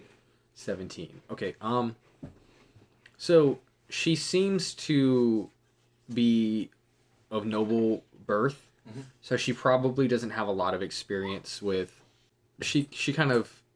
you can assume that if you were to tell her a good story, which you would have to tell to me, I'm going to make you roll as well, but the roll is less to do with, like, I want you to persuade me one of the ways. Like, you either roll and then your story could be crap, Okay. or your story has to be good if you roll bad. Okay. That's how I'm going to give it to you. Gotcha. I mean, like, because I would just, like, talk about, like epic fights I had, like, in the Coliseum. Yeah, so I want to hear this magical story. Okay. So tell me a story. Tell you a story. Do a performance check first. Tell our audience a story of Once Upon a Time. So it'd be a 14 for my performance. And remember, Sheridan gave you a discount for the night. Yeah. So I've worked my magic. So go ahead. Tell me a story. I mean, like, I'm just trying to think. It's hard to top my head. Yeah, that's the point. What would be a story from your character's background? I mean, I would just just talk about, like, you know, fighting another Minotaur. Horns are flashing. You know, I'm swinging my giant battle axe, and he's trying to block it with his shield. I just keep hammering away. Eventually getting him to drop his guard, and I just come across, you know, on that arm, locking it off. You know, he's squirting blood all over the place. I got it all over my gear and everything. And I just kind of look at him, and the coward starts running away. So I gore charge after him, nailing him in the back with my horns, picking him up. And the crowd just goes wild, screaming at me, "Gore, gore, gore!" And that's how I got my name. Well, that's a very interesting story. You know what? I like you. Thank you. I like you too. She kind of blushes a little bit. She kind of gives you a wink. Oh. She offers you her room for the night. Ooh. I like it. You notice the bodyguard sort of scruffs in the background. Clearly he's not a fan of that. Oh. Don't mind him, he's just jealous. Just see better, mole. He's just jealous it's not him in my bed again. Ah. Again? It's all good. I like him tough. Well, you got much tougher than me. Alright, so I'm gonna let that play out how it does. For scenes that require sexual orientation, I'm gonna call them fading to black moments. With some limited detailing in the morning of what may or may not have occurred. To give you a little bit of context. We aren't going to bed now, are we? No, you don't have to go to bed. I want to see if I can go to some magical stores. Are you guys done with the map? I'm gonna put it away. I don't think Cody has seen it. Okay. Discord.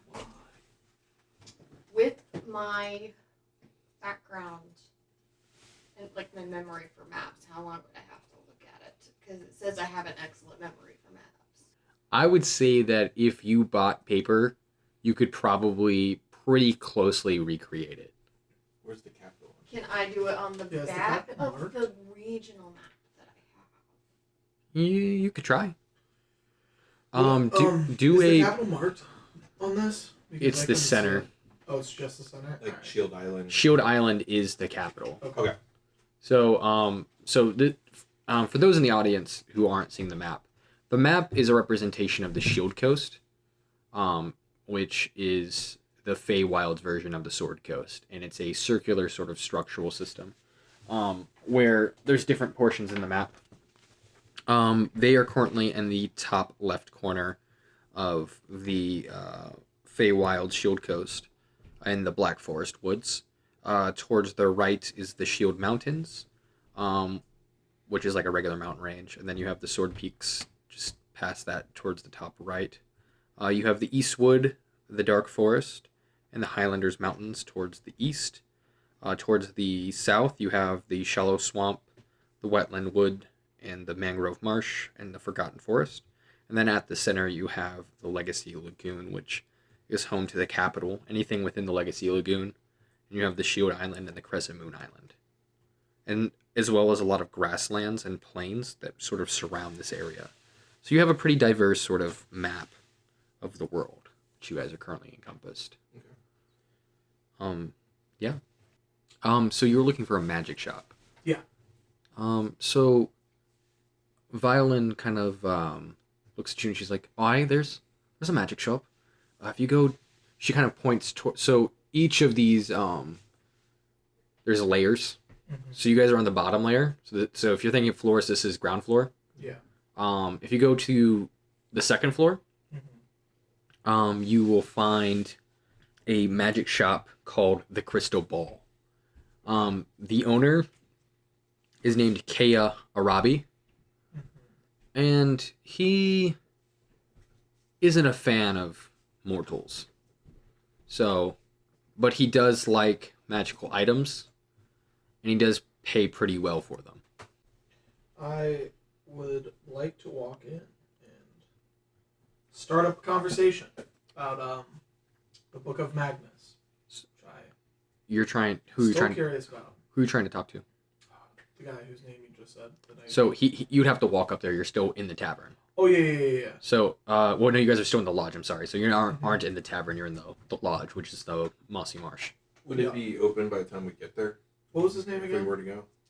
His name was Kea Arabi. How do you spell it? Keya. Okay. And his last name's Arabi. Okay. Sure. Well, he may or may not be open. It's pretty late, given that it's dark. A lot of the times, Elvish people like to go home, see their families, maybe get a drink at the tavern before they go home and meditate. So it's one of those things. Sure. Because you guys would know that elves don't sleep. Mm. They just meditate. I'm down to just have some dinner and go to bed. Go to the tavern and... Is there, like, at the lodging, is there food there as well, or...? Afraid we only do breakfast. Okay. And given that I gave you guys a pretty decent discount and you're getting an even nicer one. Oh, yeah. I think your breakfast is included in your night stay. There and we go. The rest of you, it's gonna be pretty shambless. Okay. Given your nice discount. So let's just go to the tavern, grab some grub. Yeah. The tavern, she says, isn't gonna be super expensive.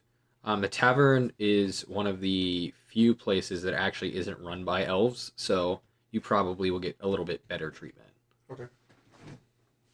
So, heading towards the tavern. So you guys again we're on the first floor. Yeah. So just slightly toward. So the tavern's on the third floor. She says. Mm-hmm. Yeah. So you guys ride the elevator up to the third floor. Again, utilizing the sort of basically elevator systems, shafts that they have, where they have a lot of weighted rocks that sort of drop down. Compensating for your guys' weight, you each individually have to ride the elevator on your own, given that you guys weigh so much more than the average elf. Yeah, we weigh like the 4 of them. Each of you guys weigh like the max weight. Yeah, like 310 or whatever. Yeah, essentially. So each of you guys has to ride off on your own. You guys make it to the tavern, which is called the Broken Arrow. And behind, so up above is sort of this luminescent sign called the Broken Arrow. And the arrow itself is lit up with these sort of fireflies.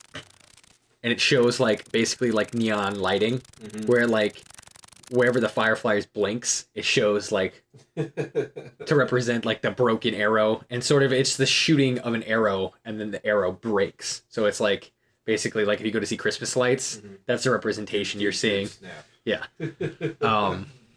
So inside, it's completely packed with a lot of elves, and as you guys kind of walk in, the loud laughter and cheers sort of suddenly stop as all eyes sort of look at you. You guys sort of walk in. What would you guys like to do? There's a couple open tables, as well as there's the actual bar itself. I'd like to sit down at the bar. Sure. Gonna go sit at a table. All right. I'll go with them to the table.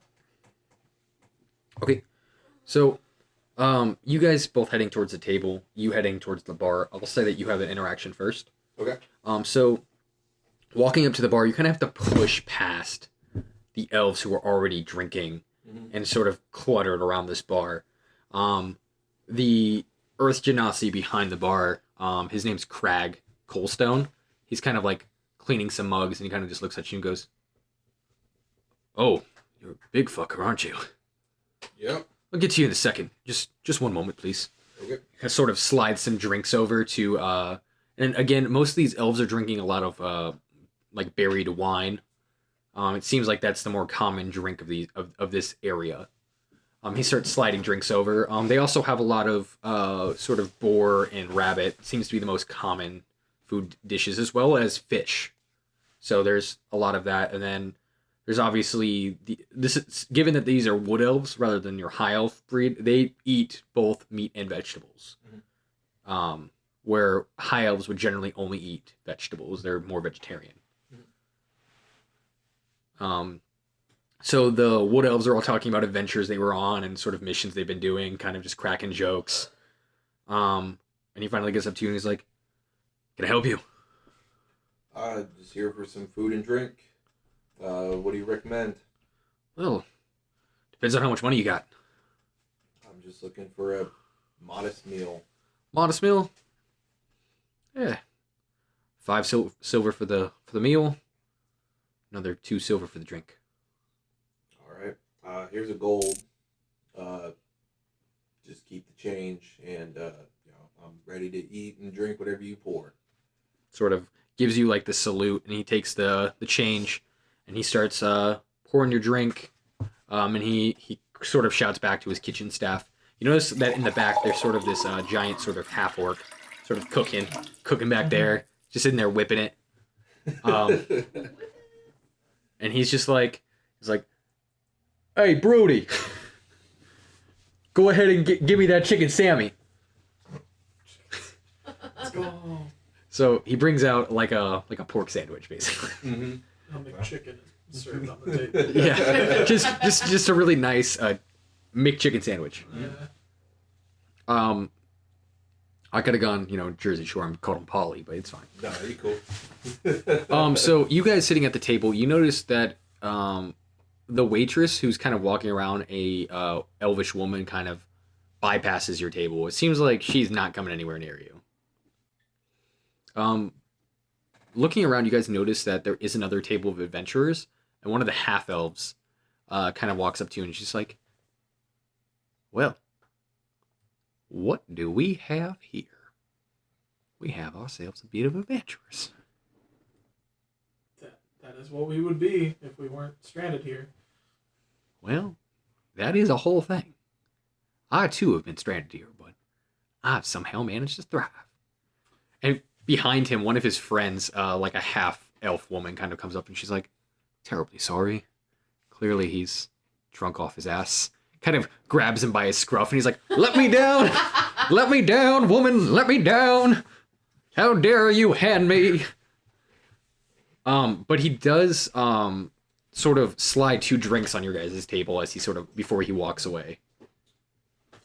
Appreciate the drinks. They are half drink, as they clearly were his drinks. Both of them. He's just double fisted. Yeah, he was double fisted. He was having a good day. Yeah. And I get up and go over to their table. Sure.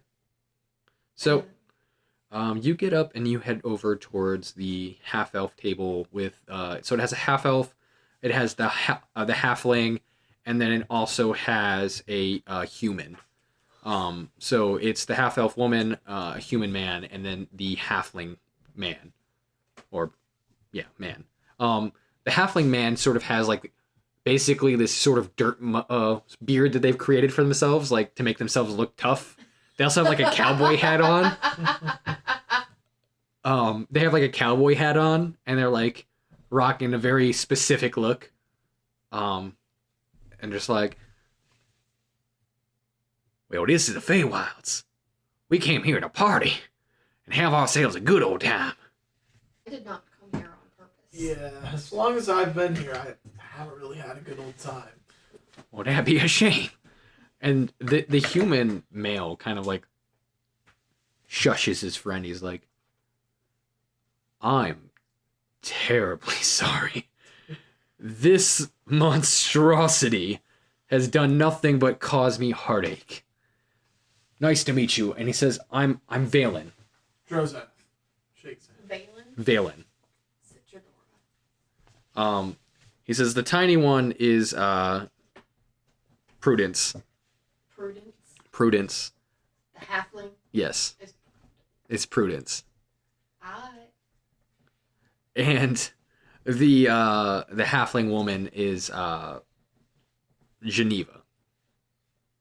Like the convention. Yes. Clearly. And they're sort of this ragtag group. They have like some makeshift armor and stuff, and they're like, yeah, we transported here about 2 months ago from the Land of Fire. It's a real tough day. You guys get the feeling that they're high level adventurers. Like they've been doing this a while. Like they do this for fun. So, you guys know how to get back to material plane? Any clue? Well, if we knew how to do that, the human male sort of says, he's like, we know how to do that. We'd already be there, man. Like, it's why we're here. We're trying to find a way. We've basically just been portal hopping our way until we eventually get somewhere that we want to be. Yo, have you been to the Abyss? Yeah, bro. Place is crazy. I mean, I'm not going to say you're not wrong, but yeah. It's terrifying. You almost die like every 2 seconds. Yeah, we actually lost a few friends there. Oh, good times. Yeah. He kind of points at the halfling, and he's just like, yeah, she lost her brother there, which is why she dresses this way now. I thought you were going to say they were full height when we went in. I mean, and he kind of looks at you and he's just like, I wish I was funny. But anyway, so yeah, they're kind of just like high level adventurers. They clearly have like a lot of magical presence on them and magical gear. They're like, yeah, we're just, here looking for some work. You guys seem experienced enough. Can you tell me anything about this book? I put the Book of Magnus on the table. So the half elf actually grabs it. She kind of looks at it, and then she casts a spell on it, which is Identify. She kind of hands it back to you, and she's like, yeah, it's a magically enchanted book. You probably need to be in a certain weather terrain. My guess, given that it's in the dark forest, probably sunlight. Sunlight. Okay. Were you in an area that you could see something with maybe some light? I don't think so. We were in that clearing. Maybe.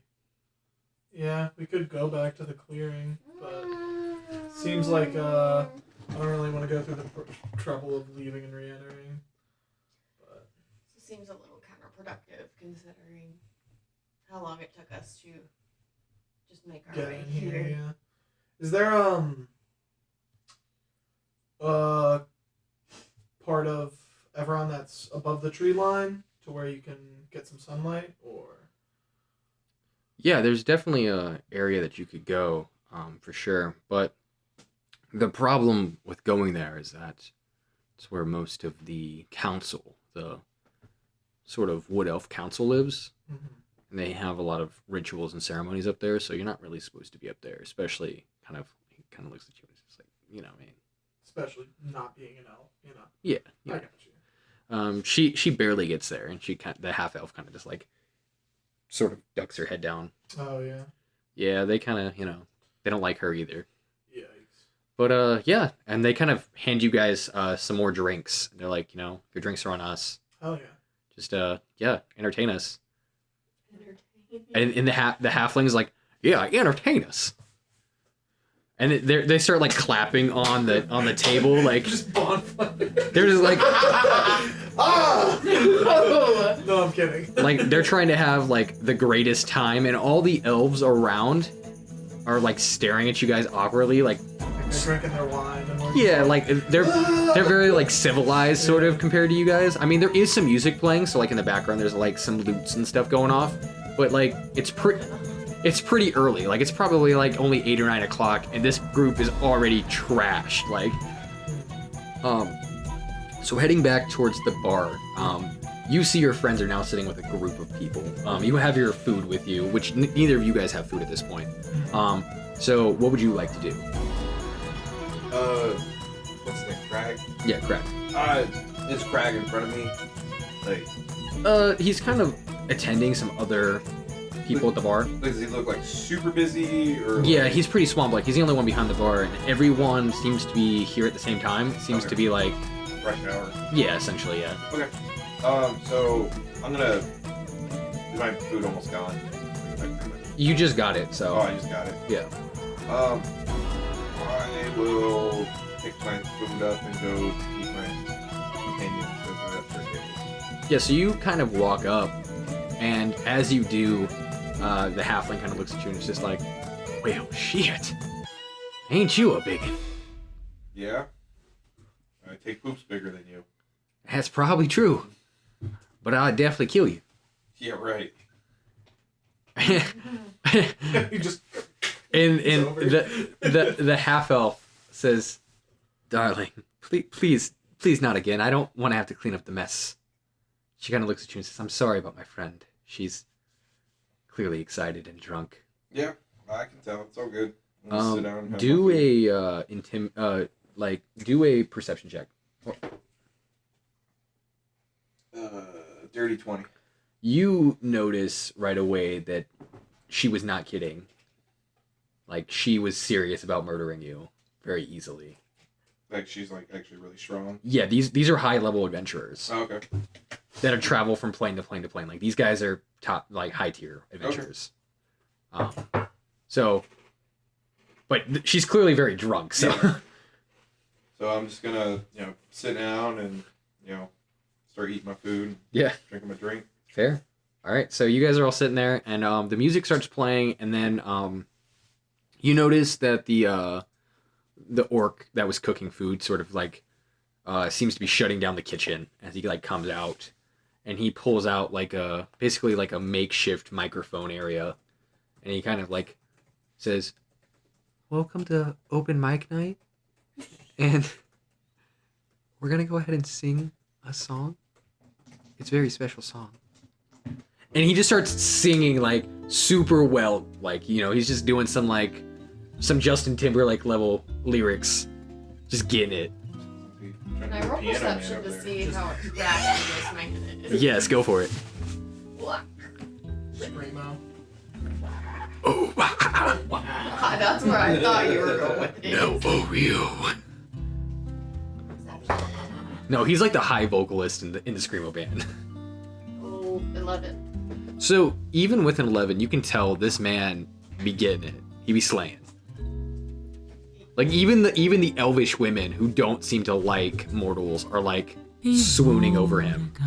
Or Yo, where'd all that gold from that carriage go? I still got it. Is it now a good time to divvy it up? I mean, it would have been better, when we were by ourselves, not in front of all these people. I have no problem sharing this gold, but you got to remind me when we're not around a buttload of people. Like, I'm not gonna pull out a bunch of money. You know what I mean? These are elves. 15 gold is like nothing. Also true. Yeah.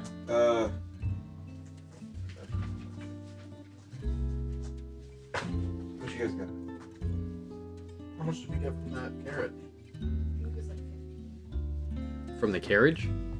Yeah, the one with the Yeah. the cloak, the axe, and whatever. Yeah, it's yeah. gold. Hold on. Okay, yeah. So It was 5 15. 5 and 5. Solid. Yeah. All right, so you guys divvy up your little gold rations, and yeah, you guys are kind of just chilling out. Again, it's open mic night, and after this orc sings, he kind of like, "Thank you for coming. Next up, we have the Elvish band,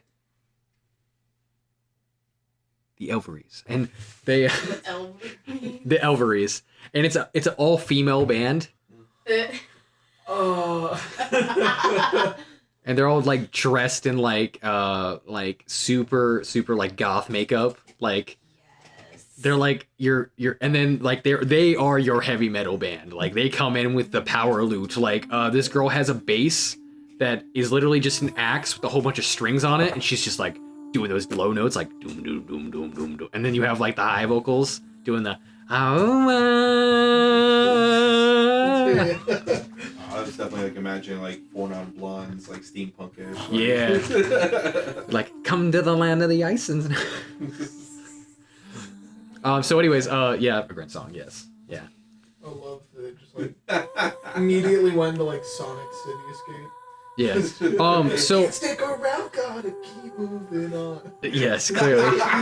Just one line ahead, only one way to find out. All right, so it's getting pretty late at this point. You guys have been drinking for a while now, and this party has been covering your drinks this whole time. Cool. So I mean, well, it's only a few silver per drink, right? yeah, they basically said they got it. Like they just got back from a job, and they've got some money to spend. I'm gonna ask them, where are you finding these jobs at? If you head That's a very smart question to ask. if you head towards City Square, there's an area there. Depends on what type of job you're trying to do. You can also you can Is fight. it the Blight Caravan? Yeah, play caravan. You can also fight in the pits if you're bored. It's basically where they send mortals in to fight each other for the entertainment of the elves. Hey, I that like you. that. You're a gladiator. That's Or- right up my alley. Yeah, it's straight up fist fight brawling. Fist fights? Yep, No weapons? no weapons. I don't think I would do well. I am so down for that. All right, so I mean, you have horns. You just like murder them. all right, so you guys managed to Just put like. spend the night doing drinking beer, getting some info, and everything starts to get ready to close down. Okay. Are you guys gonna head back to the inn? Yeah. It's like they put like, like clown noses on the tips of each of your horns so they're not like so they become blunt. So you don't just stab people. No, they just take like little pieces of tree bark and they just like hammer them on. Yeah. It's like safety corner, like baby proofing a house. Yeah. So as you guys get ready to head off to bed, each of you enjoying your own room, or in one person's case, a double room. Sounds great. You guys manage to get ready for a long slumber, and that is where we will end it for tonight's adventure.